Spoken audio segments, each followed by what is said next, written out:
My mother blamed me for absorbing my twin in the womb and called me a murderer my entire life. So I haunted her.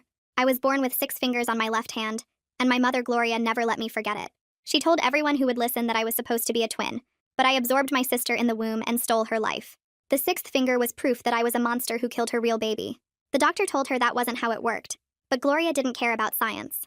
She cared that she was supposed to have 2 daughters and instead got me, who she called a parasite. My dad Richard left when I was 4 because he couldn't stand Gloria's obsession with the twin that never existed. Gloria blamed me for that too. She said if I hadn't eaten my sister, Richard would have stayed for his real daughter. Growing up, Gloria made me wear gloves to hide my hand. She told teachers I was deformed from a birth defect and needed special accommodation to do things one-handed. She never let me swim or do sports where people might see. She introduced me to people as her surviving daughter and would tear up about the one she lost, while I stood right there knowing she meant I killed my twin. When I was 12, Gloria started making me eat at a separate table because she said looking at me during meals made her think about how I consumed my sister. When I was 14, she moved all my stuff to the basement because my room belonged to the daughter she was supposed to have. She kept that room as a shrine with baby clothes and toys for a girl named Lucy who never existed. She'd buy presents every year for Lucy's birthday and leave them in that room. She'd cry and tell me Lucy would have been beautiful and talented and perfect, not a murderer like me. I had to get a job at 15 because Gloria said she wasn't wasting money on someone who stole her real child's future. She'd spend hundreds on Lucy's shrine but wouldn't buy me school supplies. My grandmother Rose tried to intervene once, but Gloria told her I'd threatened to hurt her if she didn't get me things. Rose believed it because why would a mother lie about her own child? Gloria told the whole family I was violent and unstable, probably from absorbing another person's soul. They started avoiding me at gatherings. My Aunt Beth would hold her baby tighter when I walked by. My cousin Andrew wouldn't let his kids near me. When I turned 18, Gloria demanded I pay her back for raising me. She calculated what Lucy's life was worth and said I owed her $200,000 for stealing it. She actually wrote up a payment plan and tried to make me sign it. When I refused, she went to my job at the bookstore and told my manager I was a thief who owed her money. I almost got fired until I explained my mother was unwell. That's when I found Gloria's diary while she was at her grief support group. She went every week to cry about losing Lucy. The diary went back 20 years, from before I was even born. The entries were insane. She'd written about Lucy visiting her in dreams, about feeling Lucy's presence, about Lucy telling her I was evil. But the interesting part was, Gloria had convinced herself Lucy was trying to come back. She believed if she suffered enough, if she grieved enough, Lucy would return somehow. She'd written about signs and messages and waiting for Lucy to manifest. Perfect. I started leaving things around the house that Gloria would think were signs. I'd move Lucy's toys to different positions when Gloria was out. I'd spray the perfume she'd bought for Lucy in hallways. I'd play music boxes in the middle of the night from inside the walls. Gloria started getting excited, telling her grief group that Lucy was finally reaching out. Then I started writing notes in child handwriting and leaving them in Lucy's room. Simple things like, "Why did you let her hurt me?" And "She trapped me," and "I want to come back." Gloria found them and sobbed for hours. She started apologizing to the empty room for not protecting Lucy from me. I escalated from there. I recorded myself whispering "Mommy" in a high voice and played it from hidden speakers when Gloria was alone. I'd call the house phone from burner phones and breathe into it. I'd leave wet footprints from Lucy's room to mine. Gloria became convinced Lucy's spirit was trapped in the house because of me. She brought in a medium who was obviously a scam artist but told Gloria what she wanted to hear for $300. The medium said a dark presence was preventing Lucy from crossing over. Gloria tried to kick me out, but I'd already established tenant rights, and she couldn't legally evict me without cause. The final phase was the reunion. I hired a girl from my theater class named Amy, who looked enough like me to be a sister. I paid Amy $200 cash and made her promise not to tell anyone about this. She counted the money twice, then looked at me with those big worried eyes and asked if I was sure about going through with it. I told her Gloria had it coming and showed Amy the scars on my arms from where Gloria had pinched me hard enough to break skin when I was 10. Amy stopped asking questions after that. We spent 3 hours in my basement room going over every detail. I played the home videos I'd found in Gloria's closet. Old VHS tapes from before I was born where Gloria talked to her pregnant belly about having twin girls. Amy watched Gloria's voice patterns, the way she drew out certain words, the slight lisp on her S sounds. Then Amy practiced in that high, childlike voice, making it sound sweet but sad, innocent but accusing. She got it perfect on the 6th try, too. I felt my stomach twist with something that wasn't quite excitement and wasn't quite fear. I showed Amy the clothes I'd bought to match the ones in Lucy's shrine room. A white dress with pink flowers that Gloria had purchased last year for a child who would have been 20 years old. Amy held up the dress and asked how old Lucy was supposed to be. And I realized Gloria had never decided on an age. She just bought whatever felt right. We settled on making Amy look about 8 years old. Young enough to be heartbreaking, but old enough to deliver the message clearly. I set everything up on Friday afternoon while Gloria was at the grocery store. I hid wireless speakers behind the curtains in the hallway, taped one under Lucy's bed, placed another inside the heating vent. I tested each one with my phone, adjusting volumes until the whispers would sound like they came from inside the walls. Amy arrived through the basement window at 6, and I helped her get dressed in Lucy's room while my hands shook so bad I could barely work the buttons. She looked at all the toys and unopened presents and asked how long Gloria had been doing this. I told her 20 years, my whole life, and Amy's face went pale. I positioned her in the closet where she'd have a clear view of the doorway, but stay hidden until the right moment. I gave her a small flashlight to hold behind her back, so when she stepped out, she'd be backlit and glowing. We did one final practice run, and Amy's Lucy voice made the hair on my neck stand up. I heard Gloria's car pull into the driveway at 7:15, right on schedule, and my heart started hammering against my ribs. The grief group members arrived one by one over the next 20 minutes. 6 women who enabled Gloria's delusion every single week. I watched from my hidden camera as they settled into the living room with their tea and tissues, ready for another evening of crying over losses real and imagined. Gloria started the meeting like always, going around the circle asking each woman to share their grief. I waited until it was Gloria's turn, until she started talking about Lucy, and how much she missed her baby girl. That's when I triggered the first speaker. The whisper came through so soft at first that only one woman noticed, her head turning toward the hallway. I increased the volume gradually, letting the word mommy drift through the house like smoke. Gloria stopped talking mid-sentence, her cup freezing halfway to her mouth. The other women heard it too now, all of them going quiet and still. I triggered the second speaker, then the third, layering the whispers until they seemed to come from everywhere and nowhere. Gloria stood up fast enough to knock over her tea, the hot liquid spreading across the carpet while she stared at the ceiling. One of the grief group women started praying out loud. Another grabbed Gloria's arm like she needed protection. Gloria pulled away and moved toward the stairs, her whole body shaking. I watched her climb each step, the other women following close behind, all of them whispering to each other about miracles and signs. The whispers got louder as they reached the second floor, and I saw Gloria's face change from fear to desperate hope. She walked straight to Lucy's room and pushed open the door. That's when I gave Amy the signal, one quick flash of my phone screen. Amy stepped out of the closet right on cue, the flashlight behind her making her glow in the dim room, her white dress catching the light. Gloria made a sound I'd never heard before, something between a gasp and a sob, and dropped to her knees so hard I heard the impact through the camera. She reached out with both hands, calling Lucy's name over and over. Amy stepped back exactly like we practiced, staying just out of reach, her face blank and sad. The grief group women crowded in the doorway, some crying, some staring with their mouths open. One pulled out her phone and I almost panicked, but she was just recording, capturing Gloria's miracle for proof. Amy started speaking in that perfect childlike voice, asking why Gloria let her get hurt, why Gloria loved the monster more than her real daughter. Gloria's face twisted up in pain, and she swore she always loved Lucy more, that she never forgot, that she'd been waiting and waiting for this moment. I watched my mother completely fall apart, sobbing so hard her whole body shook, and I felt this rush of pure satisfaction flood through me. But right behind it came something else, something cold and sick that made my hands go numb. Amy kept talking, saying exactly what we'd practiced, and Gloria kept sobbing and reaching and begging. The grief group women were crying now too, convinced they were watching a real spiritual visit. I recorded everything on my phone, evidence of my perfect revenge. Amy faded back into the closet, and I killed the lights for just a second, long enough for her to slip out the window onto the roof like we'd planned. When the lights came back on, Lucy was gone and Gloria was screaming. The grief group women rushed to comfort her, but Gloria pushed them away, crawling to the closet and yanking it open, searching for Lucy in the empty space. She pulled out dresses and toys, threw them across the room, called Lucy's name until her voice went hoarse. I watched from my camera and felt absolutely nothing, just this weird blank space where emotions should be. The women finally got Gloria downstairs and called someone, maybe a doctor, I couldn't hear clearly. They stayed with her for hours, taking turns holding her hand while she stared at nothing and cried. I stayed in my basement room, listening to Gloria's breakdown through the walls, and I couldn't sleep at all. I kept replaying Amy's performance, the way Gloria's face looked when she thought Lucy had really come back, the sound she made when Amy disappeared. Around 3 in the morning, I heard Gloria go back upstairs to Lucy's room, and she stayed there talking to empty air, apologizing over and over to a daughter who never existed. The next morning, Gloria was still in that room when I went to check on her. She sat in the middle of the floor surrounded by Lucy's things, rocking back and forth, whispering apologies. I said her name 3 times before I realized she couldn't hear me, lost somewhere inside her own head. I called Rose because I didn't know what else to do, and my grandmother showed up in under 2 hours looking more scared than I'd ever seen her. Rose found Gloria exactly where I'd left her, still rocking, still whispering, and Rose's face went white.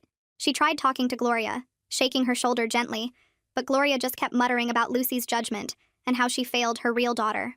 Rose pulled out her phone and called 911, her voice shaking when she told them her daughter was having some kind of breakdown. The paramedics arrived and had to physically lift Gloria onto the stretcher because she wouldn't move on her own.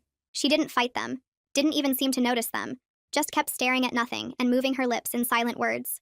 Rose rode with her in the ambulance, and I stayed at the house, sitting in the kitchen while my carefully planned revenge turned into something I didn't recognize anymore.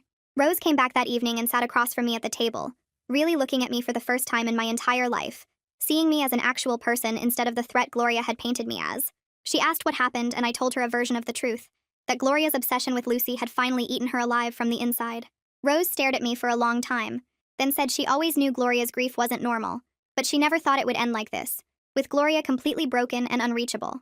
I felt something crack inside my chest, all those careful justifications I'd built up starting to crumble, and I couldn't tell if I felt guilty or vindicated or just empty.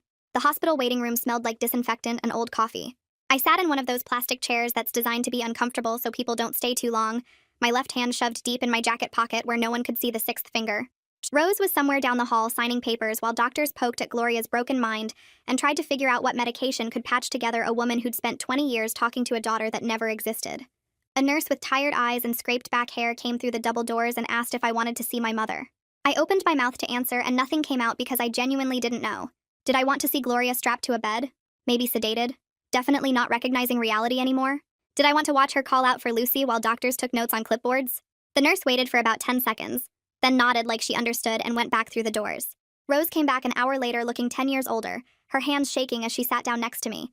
She said the doctors were keeping Gloria for at least 72 hours, probably longer, that they were talking about severe psychotic break and inpatient psychiatric treatment, and a whole bunch of other terms that basically meant my mother's brain had snapped in half. Rose signed everything they put in front of her because she was Gloria's next of kin, and I was just the daughter who'd caused all this, even if Rose didn't know that part yet. We drove back to Gloria's house in silence, and Rose went straight to the kitchen to make tea like hot water, and leaves could fix anything. My phone rang at 2 in the morning and Amy's name lit up the screen. I almost didn't answer because I knew what was coming, but I picked up on the fourth ring and heard her crying before she even said hello. She kept saying she couldn't stop seeing Gloria's face when she delivered that final message about Lucy never coming back, about Gloria choosing the monster over her real daughter. Amy asked if my mother really deserved what we did, and I felt this anger spike in my chest, hot and defensive. I started listing everything Gloria had done to me, every meal I ate alone at a separate table, every night I spent in the basement. While Lucy's shrine room stayed perfect upstairs, every time she told family members I was violent and dangerous, and they believed her without question. I told Amy about the $200,000 debt for a life I supposedly stole, about wearing gloves my entire childhood to hide evidence of my crime, about being called a murderer and a parasite by the only parent I had left. Amy listened to all of it without interrupting, and when I finally ran out of words, she was quiet for a long time. Then she said she believed me, that she understood why I did it, but she still couldn't shake this feeling that we broke something that can't ever be fixed. She said Gloria was a person, a damaged, terrible person, but still a person, and now she was shattered in a hospital bed calling out for a ghost. Amy said she needed space from me and hung up before I could argue. I sat in my basement room staring at my phone and feeling the walls close in a little tighter. Rose started going through Gloria's stuff the next day, sorting bills and paperwork and trying to figure out what needed to be paid. I heard her moving around upstairs, opening drawers and closets, and I knew it was only a matter of time before she found everything. It happened around noon when I was making a sandwich in the kitchen. Rose came down from Lucy's room holding Gloria's diary in one hand and one of my childlike notes in the other, her face showing this mix of betrayal and confusion that made my stomach drop. She set both items on the kitchen table side by side, and I could see my handwriting on the note even from across the room, could see how obvious it was that the same person wrote both. Rose asked very quietly how I could do this to my own mother, and I still couldn't find any words that would make sense. She'd also found the speakers I'd hidden in the walls, the recordings on my laptop, the perfume bottles I'd been using to spray Lucy's scent through the house. Rose had laid it all out like evidence at a crime scene, and now she was looking at me like I was someone she didn't recognize. I sat down at the table and told Rose everything. Not the sanitized version I'd given Amy, but the real story of growing up with Gloria. I told her about being 4 years old and understanding that my mother blamed me for existing, about the gloves I had to wear even in summer, about teachers who thought I was deformed and kids who avoided me because their parents said I was wrong somehow. I told her about moving to the basement at 14 and watching Gloria buy presents for Lucy every single birthday while I got nothing. I told her about the shrine room that should have been mine, about eating alone while Gloria stared at me like I was something that crawled out of a drain. I told her about Rose herself believing Gloria's lies, about the whole family treating me like a threat, about having no one because my mother had poisoned every relationship before it could start. Rose cried while I talked, tears running down her face and dripping onto Gloria's diary. When I finished, she said she'd known Gloria was harsh, but she never understood how bad it really was, that she should have looked closer and asked more questions and not just believed everything Gloria said. Then Rose said she believed me now, but what I did to Gloria was still cruel, that two wrongs don't make a right or whatever people say when they want you to feel guilty. I realized she was right even though I didn't want to admit it, that breaking Gloria hadn't healed anything inside me, had just added this heavy weight of guilt on top of all the existing pain. A week later, Rose asked if I wanted to visit Gloria at the psychiatric facility. I said yes, even though everything in me wanted to say no, because I needed to see what I'd done, Needed to face it instead of hiding in the basement like always. The facility was cleaner than I expected, with white walls and quiet hallways and nurses who smiled like they meant it. They brought us to a visiting room with big windows and comfortable chairs, nothing like the prison I'd imagined. Gloria sat in one of those chairs looking small and medicated, her eyes unfocused and her hands folded in her lap. When she saw me, she started crying and reached out, calling me Lucy and grabbing at my left hand like she wanted to see the sixth finger. I let her take my hand and she held it up to the light, examining the extra finger like it was proof of something. The nurse standing nearby explained that Gloria's delusion had shifted in an interesting way, that now she believed I was Lucy, and the monster daughter had finally died. Gloria kept crying and saying she was sorry for letting the monster hurt me, sorry for not protecting me, sorry for everything. Rose held my other hand as we sat there, and I accepted apologies meant for a sister who never existed. When we left, Gloria was still crying and calling after Lucy, asking me not to leave her again. Rose and I walked to the car in silence, and I felt like I was underwater, like I couldn't breathe right, like something was pressing on my chest and wouldn't let up. I moved out of Gloria's house 2 weeks later using money I'd saved from the bookstore. The apartment was tiny, just a studio with a bathroom and a kitchen area that was basically a hot plate and a mini fridge, but it had windows that actually opened and it was mine. Rose helped me pack my stuff from the basement, which didn't take long because I'd never been allowed to accumulate much. Then we went upstairs to Lucy's shrine room and Rose asked if I wanted to help dismantle it. We spent 3 hours taking down decorations and folding clothes and packing toys into boxes for charity. Rose kept some items in a separate box for Gloria in case she ever recovered enough to want them, but we both knew the woman who'd created that shrine was gone forever. Every toy I packed felt like evidence of my childhood disappearing, proof that this nightmare had actually happened. Before we left, I took one photo of the empty room with my phone, needing something to prove it had been real, that I hadn't imagined 20 years of abuse. The room looked so small and normal without all of Lucy's things filling it, just 4 walls and a window and a closet. Rose locked the door behind us and we loaded everything into her car. Frank noticed something was wrong when I came back to work the following Monday. I must have looked like hell because he pulled me aside during my break and said I seemed like I was struggling. He didn't ask for details, just said everyone has family problems, and sometimes work can be a healthy distraction if you let it. He offered me extra hours and a small raise, said I was good with customers and reliable, and he could use someone like me managing more responsibility. I almost cried right there in the storage room but managed to hold it together until I got home. I threw myself into work after that, organizing inventory and helping customers and doing everything Frank asked plus extra. It felt good to have normal human interactions that didn't involve psychological warfare or childhood trauma, to talk to people about books and make recommendations and not think about Gloria in that facility calling me Lucy. Rose called a month after I moved out and said Gloria's insurance would cover most of her psychiatric care, but could I contribute something toward expenses? The question felt fair and surreal at the same time, this idea that I'd help pay for treatment of a breakdown I'd caused. I said I could do $50 a month and Rose thanked me, said she wasn't judging me, just trying to navigate an impossible situation. I appreciated her honesty even though it hurt. Even though every month when I wrote that check, I thought about Amy's question about whether Gloria really deserved what we did. Rose and I met for coffee every week to talk about Gloria and the family, and she told me she'd explained things to Beth and Andrew, told them the truth about how Gloria had treated me. Some family members started reaching out with awkward apologies, and I accepted them cautiously, knowing these relationships would never be what they should have been, but maybe they could be something. 2 months after Gloria's breakdown, her doctor said she was stable enough for supervised visits. Rose asked if I wanted to see her, and I said yes reluctantly, still not sure why I kept agreeing to these visits. We sat in the same quiet room with the big windows, and Gloria looked smaller than last time, more medicated, more absent. She called me Lucy again the second she saw me, and I didn't correct her because the nurse had explained that contradicting her delusion caused distress. Gloria apologized for letting the monster hurt me, said she should have protected me better, should have loved me more. I sat there accepting apologies meant for a sister who never existed while Rose held my hand, and Gloria cried. The visit lasted 30 minutes, and when we left, Gloria asked Lucy to come back soon, said she missed me so much. In the car, Rose asked if I was okay, and I said I didn't know, which was the most honest answer I could give. I started seeing a therapist named Janet Lewis 3 months after everything happened. She specialized in childhood abuse and complex family trauma, and Rose had recommended her after finding her information online. Janet's office was small and comfortable with soft lighting and a couch that didn't feel like a stereotypical therapy couch. I told her the whole story over 3 sessions, starting with being born with 6 fingers and ending with Gloria in a psychiatric facility believing I was Lucy. I explained the shrine room and the basement and the separate table and the $200,000 debt. I told her about finding the diary and planning the haunting and hiring Amy and watching Gloria break. Janet listened to everything without judgment, but she didn't let me off easy either. She said revenge hadn't erased my trauma, had just added guilt on top of existing pain, and I knew she was right. She said healing required facing what was done to me without becoming like my abuser, and that was going to be harder than any revenge scheme. We started meeting weekly, and slowly, painfully, I began unpacking 20 years of damage while trying not to drown in guilt over what I'd done to Gloria. Rose started calling me every Tuesday morning to ask if I wanted coffee, And I said yes every time because the silence in my apartment felt heavy. We met at a diner near the hospital where they kept. Gloria and Rose ordered pancakes she never finished while I drank black coffee and picked at toast. She told me she'd talked to Beth and Andrew, explained what Gloria had really done to me all those years, and they were having trouble processing it.